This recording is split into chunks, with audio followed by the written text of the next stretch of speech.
Good evening mga boss, mag-update lang tayo sa yung mga order sa atin itong last week na dumating, no, bago yung bagyo. So ito yung mga speed ng motor panel na mga order nyo sir, no. Na-delay ng shipping sa akin kasi gawa nga ng bagyo.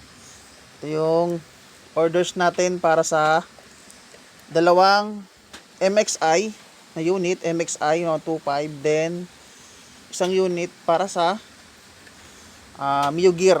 So first time ko sa Mio Gear, yung ganitong klaseng design sa Mio Gear. Sa Mio Gear, ganito ang design niya pag naka-install yan. Try natin i-fitting.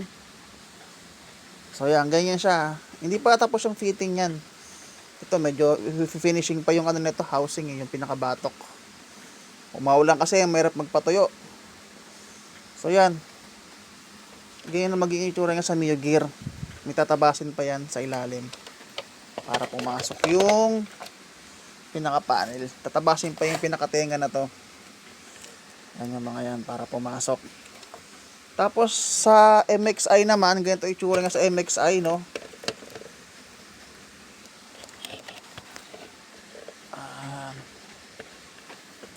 Yan, ganyan siya sa MXI. So di pa rin tapos yung panel nito, no. Yan, mga nire-retouch pa, retouch, mga ganyan. So yan, update lang tayo, no. So, sa mga boss na umorder nito, no, konting pasensya lang po, gawa na binagyo tayo. Kaya na-delay yung item natin. So yun po, maraming salamat po sa mga nag-order. Sa mga gustong mag-order, mag-PM na lang direct sa akin sa page. Sa FB, search nyo Digital Gear. So yun lang, no.